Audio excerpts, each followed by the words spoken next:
Thanks for joining us. I'm Daniel Herrera. In Arizona, at the Gila River Indian Community, Democratic Vice Presidential nominee Tim Walz spoke with tribal leaders about what's at stake in the upcoming election and why Native voters could swing Arizona. In this meeting, Waltz told leaders that a Kamala Harris administration will keep tribal nations at the table in D.C. He emphasized that, quote, we're not going back to the way it was, calling this a lifetime opportunity to advance sovereignty. Waltz also shouted out the work the Biden-Harris administration has done with tribal nations, including the biggest investments in tribes in U.S. history, like Gila River's own Casablanca Solar Project. That project is helping battle water loss while boosting tribal power. Leaders like Gila River Governor Stephen Roe Lewis and Tono Atom Chairman Verlin Jose were there to meet Waltz and talk about the so-called Native Wall. According to Lewis, Native voters could be the deciding factor in Arizona and other battleground states like Wisconsin and Michigan. But the focus wasn't just on the numbers. Waltz reminded everyone that earning Native votes means having policies that work for tribal nations. And he pointed out Minnesota's Peggy Flanagan, who could become the nation's first Native female governor if the Harris-Waltz ticket wins. As early voting kicked off, both parties made their case in Arizona. In the same week, Waltz paid a visit to Tucson while Vice President Harris held a rally in Phoenix. Both former President Trump and Republican vice presidential nominee J.D. Vance also campaigned in Arizona with rallies in Prescott Valley and Tucson. But there's another element to consider: how voters access the ballots. In Arizona, tribal communities face unique challenges when it comes to election access. Federal election law requires counties with high numbers of native language speakers to provide ballot translations. But what they leave out can be as important as what they put in. Our partner organization, VoteBeat, recently got a peek into the process. 13 propositions are set to appear on Arizona's November ballot, and in 7 counties, those have to be translated into native languages, including Navajo, Hopi, and Apache. Translators say it's a challenge to do them correctly. I'm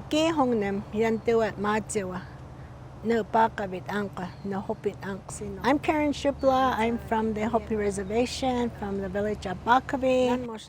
My clans are Rattlesnake, and my fathers and aunties are from the Bamboo clan. And I am the Hopi translator for Coconino County. This meeting was for the Navajo translators and the Hopi translator to come together and look at the propositions and how we're going to word it for the ballot, how it's going to be written. The Hopi language is an oral language, 12 villages within the 3 mesas. And can you imagine that all villages have a little dialect twist to it? But overall, we pretty much understand the language as a whole. Hi,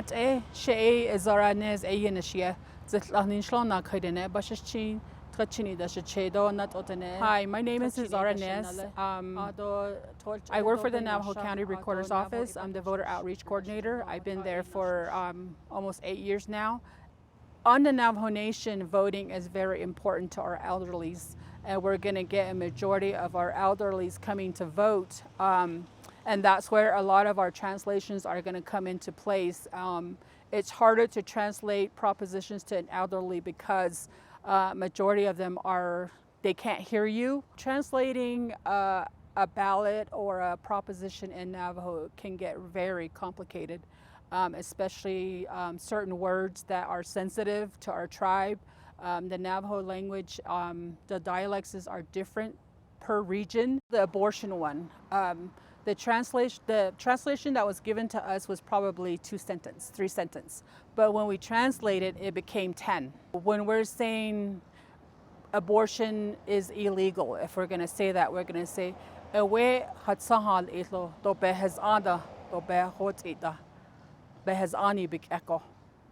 how long it's going to get. So translating Navajo gets longer because we have to be descriptive.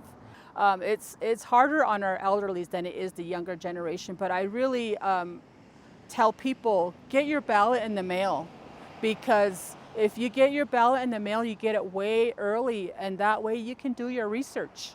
Research these propositions and better understand it so you know what you're voting for.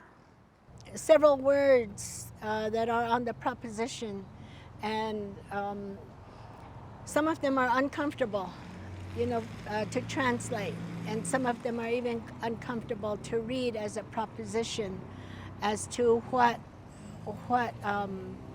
rights we have as human beings, and that one on abortion, and even the sex trafficking. They're hard for us because that is an absolute, we normally, that shouldn't be happening. So that was the one thing that I had a problem with in translating.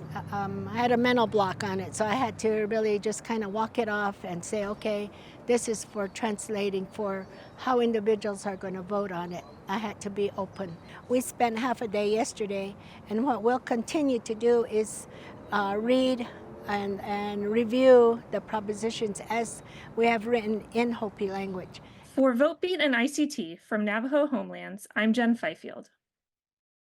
In Seattle, autumn weather brings colder temperatures and new challenges. One organization is facing those challenges head-on and ensuring Native relatives have the support they need. ICT's Shirley Sneve takes us to the Chief Seattle Club, where housing, healthcare, and culture come together to serve the city's most vulnerable. The legacy of Indigenous people in Seattle runs deep. For centuries, the Coast Salish tribes gathered on the Puget Sound for economic and spiritual reasons. Derek Belgard leads the Chief Seattle Club, founded in 1970. Back in those days, there's a lot of homelessness still, just like there is today. Probably not the numbers ain't as high, but services weren't geared towards Native Americans or any people of color for that matter. So Natives were really suffering, and so he was really trying to address the street homelessness issue. Today, our niche really is the chronic single adult homeless, the street homeless type, the people that you find the most vulnerable, most forgotten. The Chief Seattle Club, which provides a day drop-in center for people experiencing homelessness in addition to housing, and their new housing building, the Alt-All building, the Seattle Indian Health Board partnered with them, and we have a 3,000 square foot clinic at the bottom of that housing facility, really looking to integrate culturally based care and support systems. And that is unique. That's not happening anywhere else. It is a model that is proving to be successful, and it's also one that gives our relatives autonomy. They get to make the choice about whether or not they would like to access health services. We don't make them do it, but they're given the option. They're given the cultural support services, and they have staff members and leadership who look like them, who talk like them, and who understand the cultural needs that they're experiencing. It is a unique model that I would love to see replicated across the country. Our niche and our real specialty is the chronic single adult homeless population within our Native community. We have a wide range of the services. We have our day shelter, of course. That was our bread and butter. That was our heart of our organization. That's a place where homeless people can come and take a shower, do some laundry, get some hot meals in their belly, get hooked up with other resources they may need, whether it's housing or reentry services, domestic violence services. We have, a wide range of social services. We also have an extensive art program. We really believe in the therapeutic benefits of art and doing art and get that creative mind going. Relatives from across Turtle Island also make it their home. Abigail Echohawk is the Executive Vice President of the Seattle Indian Health Board. Seattle has a thriving urban Indian community. We make up approximately 2% of the population. Many of our people here are tribes that were here, and then as a result of colonialism, were removed or pushed off their land. We also have a large relocation population. We are one of the original relocation cities. We have numerous urban Indians who have came from multiple reservations across the country. For some families, we have more than 5 generations dating back to those relocation programs. The majority of natives served by the Chief Seattle Club are from tribes outside the region. James Lovell is its development director. From the 50s forward is when you've seen the folks in need, the Native folks in need are from kind of everywhere but here.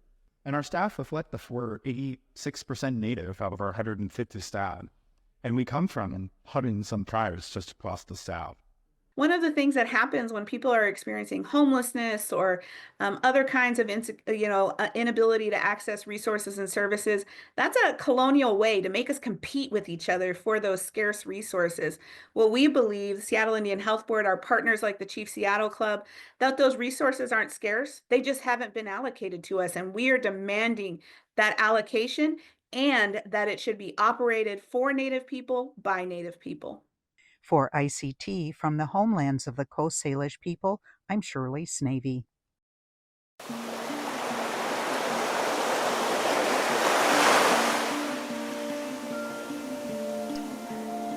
We are all children born of water. It is where all life begins. Water embraces and protects us. We revere it in our homes. We need to live close to water. It nourishes and cleanses us. All living things know this. Sometimes water is gentle and floats in the air. Sometimes water is harsh and powerful. Sometimes it catches the sun's rays. Water changes with the seasons, alive and always moving, even when no one is looking. Water is patient. Water endures. Water brings clarity. Water purifies our thoughts. Water brings us together. Water is holy. Water helps us heal. Water is medicine. In New Mexico, Jesse Littlebird, a Laguna and Kiowa Pueblo creative, is making waves with his Petroglyph Car.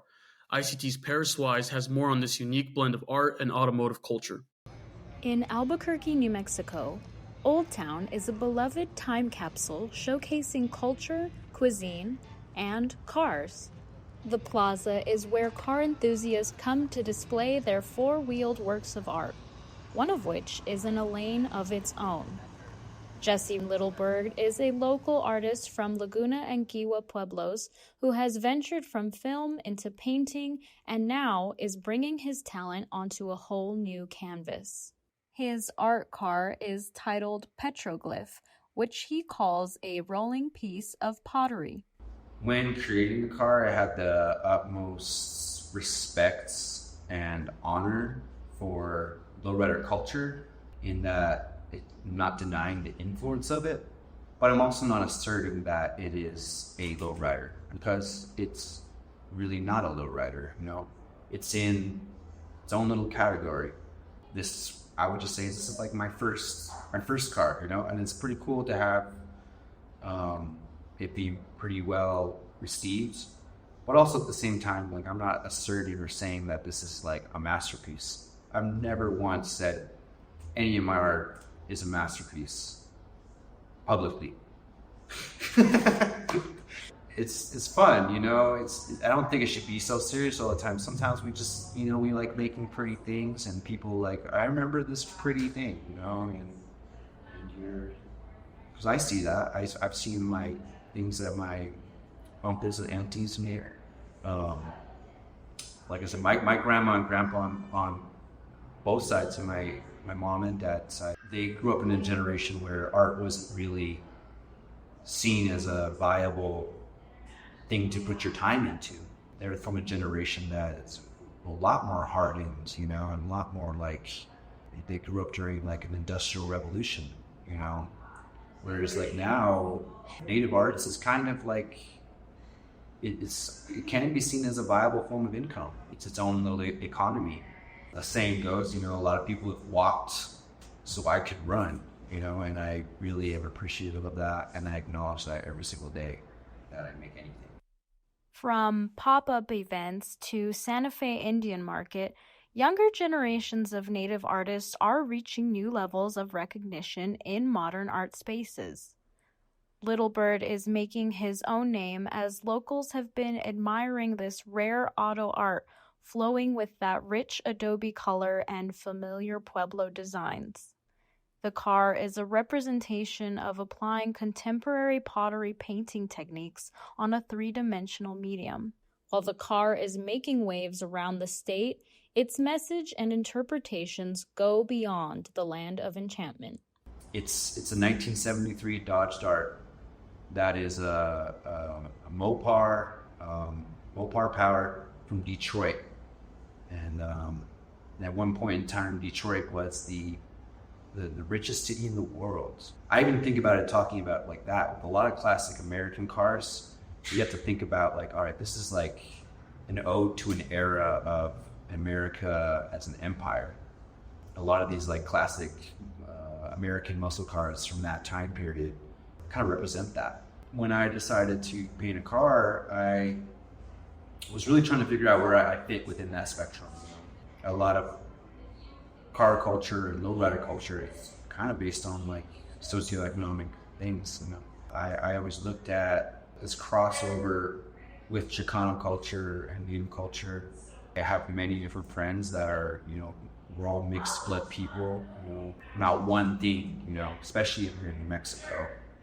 And I think that a car can kind of cross a lot of those borders and bring things together. And I had like a great response to that. That's what really makes it worth it to me, is seeing wide spectrum of people that are excited about it and get it like instantly.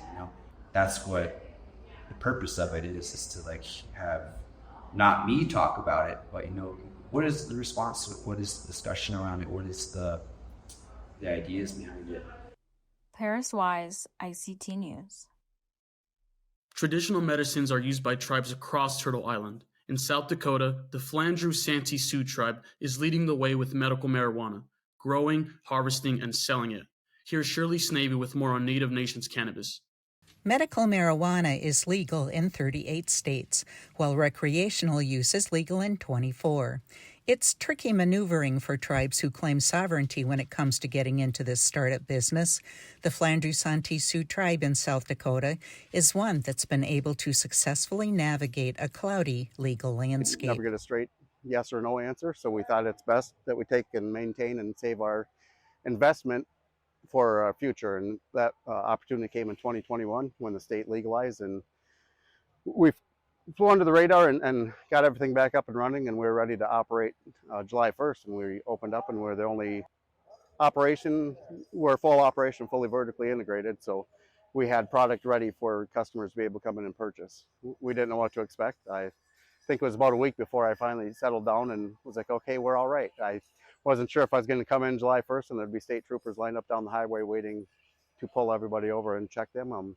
That didn't happen, and it's really been wonderful. It's to see the medicinal side of things and the benefit that a lot of people are getting, and seeing the people come in and the appreciation and thanks that we've gotten is very overwhelming and very, very gratifying to know that it's not just running around with cannabis like everybody perceived it. It truly is a medicine that is helping a lot of people. Because cannabis is still federally illegal, that tribes have to determine what cannabis looks like for their own community. Not all tribes are, afforded that opportunity in a collective, where there may be an isolated tribe like Flandreau, where they have been a lot more progressive in refining their civil, criminal, and business codes for cannabis, and explored more of the business opportunities around it with their medical facility. It's vertically integrated, and that's something that we pride ourselves on. It's a lot of work, but it's all about our team that we have here at Native Nations, and being the first dispensary in the state of South Dakota is something that we pride ourselves on. But yeah, we have a lot of different people that are able to pass along their knowledge to us within our campus. I've worked with consultants, biologists, side by side in the grows, soaking up all the information, researching myself. I've learned the buildings. These buildings are machines. They're cars. You can hear a fan go out. You'll see a light switch off. You'll smell rock wool that's a little too dry, letting you know your feed program's off.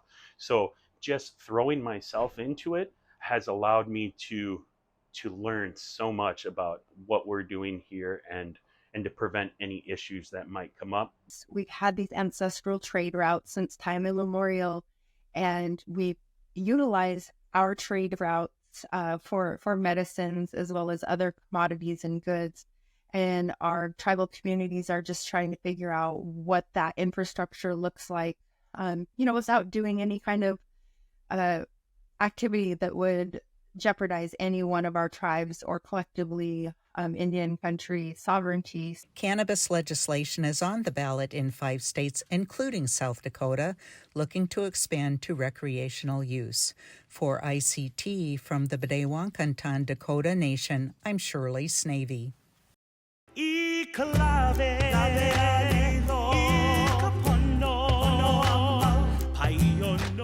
alii ka aina he kawa ke kanaka. He alii ka aina he kawa ke kanaka. The land is chief, man is her servant. He alii ka aina he kawa ke kanaka. Our land is both a responsibility and a privilege.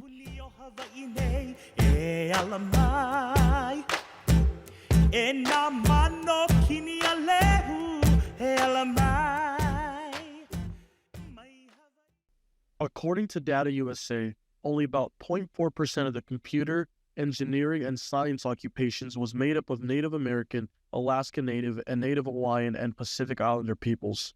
Brad Nipper, director of Skocode, says they are looking to change that. Skocode is an AmeriCorps program that is aimed to address the disparity that exists with computer science within communities that are serving Indigenous students, recognizing that statistically Indigenous populations are not receiving access or exposure to computer science in the same levels that other demographics are. So not only are we trying to do this through our service opportunity, but do it in a culturally responsive way. We partner typically with many schools serving Indigenous students, but also work with community-based organizations for about a 9.5 to 10-month term of service to provide them basic teaching skills to facilitate activities for those students to provide culturally responsive computer science throughout their term of service. So the members are getting not only exposure and experience within teaching and computer science as well, but then obviously the students are getting access to those lessons. Elliot Pfeiffer, a member of Skocode, talked to me about his experience. My experience with Skocode has been great, especially with all the training and the professional development exposure they have provided. For one instance, we had a professional development at the University of New Mexico, and I was able to connect with a lot of teachers from different areas, from like the Alamo Reservation, Navajo Reservation, and then also from Arizona and just many areas, and able to talk to them and hear about their experiences with teaching computer sciences within their school. We had a lesson that we helped the students, one of the schools at Albuquerque Native American Community Academy, and I recently graduated from there, so it was actually really cool to work with the 10th graders that I already had a established connection with. So, what's the importance of exposing people to computer science at a young age? Corey Ashley, cultural technologist at Skocode, says it's to put them on an equal playing field. If they are in like a high stakes situations like me, took that intro to CS class and everybody already knew how to code. I don't know why they're in the introduction to CS class, but that's how it was. And I ended up already on academic probation, my first quarter in college, okay, I got to figure out how to stay here. So it's just easier, I think, if Indigenous students are exposed to CS and what it means and the ins and outs of it. So they're not, terrified.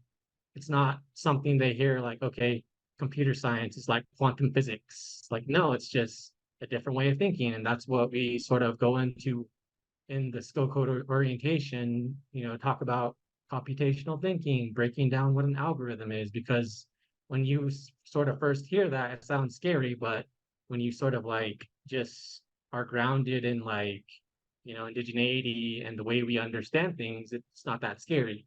So I think it's to build a foundation for Indigenous students so that they're prepared for whatever they kind of decide to do with their lives, whether that's academia or whether that's a career, or whether that's something for the community, CS can be done anywhere. You just need a laptop, and remote work's a thing now. So remote work could take off on reservations and in rural communities. It's a way of problem solving. And we just want to showcase that to the students and say, like, hey, this is an option, if you want to do this when you grow up, or if you want to go to school for this. Skocode is operating in 7 districts and is continuing to grow. We're working with schools based in Albuquerque, schools based in Espanola, schools based in Gallup, schools based in Chinle, schools based in Window Rock, schools based in Pine Ridge, South Dakota, as well as community-based organizations in Rosebud, South Dakota. So we have partner sites in all those locations, and we have a number of stakeholders and partners we're working with. One of the primary partners being Amazon, and Amazon is providing free of cost cloud computing certifications through their AWS system that we also provide to the members that are serving in our program. So not only are we providing students opportunities for accessing computer science, but we're also providing the members hopefully pathways to professional development, whether it be through teaching or whether it be through computer science, or again, just post-secondary opportunities through the AmeriCorps benefits that are provided through that program. For ICT News, Daniel Herrera. And that's a slice of our Indigenous world. For all the latest, visit ictnews.org.